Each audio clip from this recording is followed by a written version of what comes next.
A woman received an email from a person who claimed to know her password, as well as have compromising images and video of them from visiting illicit websites. This is what happened with her computer.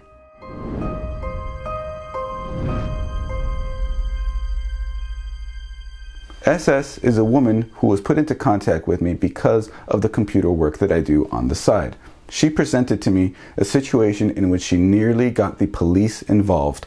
However, her computer was also compromised and she wanted that addressed. The bigger issue at play here is that the computer was not compromised and that the entire situation was brought on for reasons outside of her control. So when SS brought me her computer, which was a Core 2 Duo based system that was used just for browsing the internet, I was a little wary when I found no major issues with it in terms of malware infections, keyloggers, or anything like that. The email that she received detailed that they knew her password, that they had compromising images and video of her, thanks to keyloggers and remote protocol, stuff like that, which was supposedly put in place on her computer from her visiting illicit websites.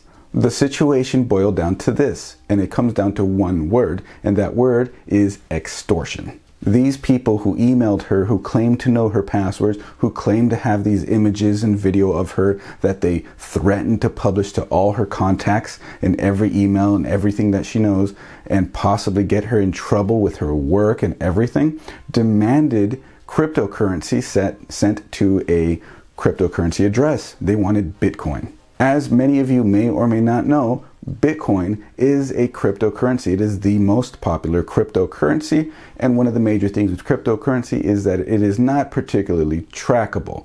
The cryptocurrency addressed in the email is a publicly available one that only the account owner can pull that currency out of and convert it or send it to another cryptocurrency address, possibly to continue more malicious attacks.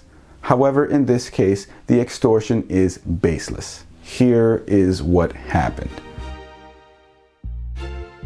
Sometimes gigantic data leaks make it into the mass media, and probably you guys watching this video right now are aware of much more database leaks than the average person. Everybody knows about what happened with Target and what happened with Walmart, and possibly what even happened with Newegg. Accounts, passwords, usernames, emails were leaked. And what happens with those leaked databases is they make their way through the internet.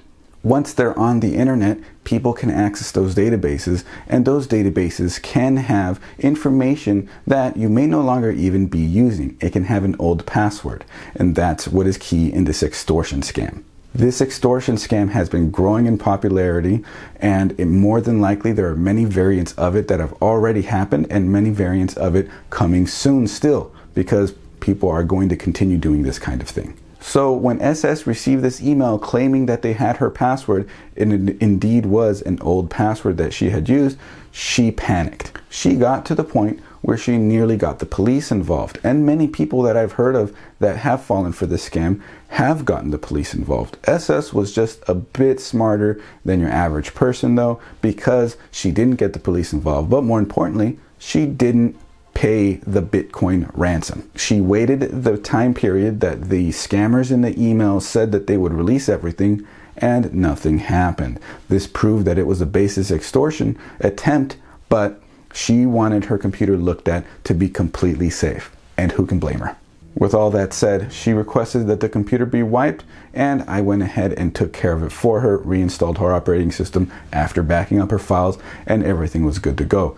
There were initially no issues with the computer. However, wiping it the way she wanted to would bring peace of mind, and she would have nothing to worry about going forward. Just as well, part of what we do as computer technicians is educate the client. So I explained to her the situation as to how this could have happened, and settled her nerves when it came to that. Everything turned out okay.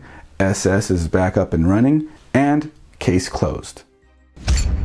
So what's the lesson here, you might be asking? If you receive an email or any type of communication that seems like it's a scam, it's an extortion, it's demanding money, especially if they're demanding cryptocurrency, it is more than likely just that, a scam. Go to Google, do a little bit of research using some of the wordage in the email, and you'll see many people are experiencing this same thing. It must have been already reported more than likely, and more than likely you will have to worry about nothing when it comes to this. Run your malware scans. If everything comes out clean, you're good to go.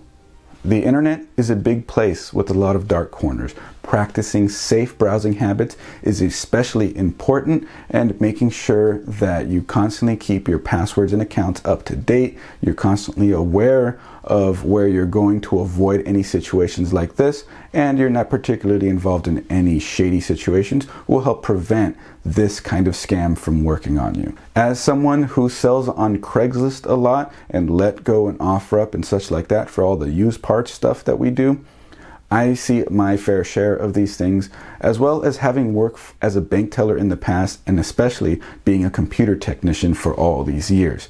I see these. Most of the time they're easy to point out, but they're not always so easy to point out for everyone.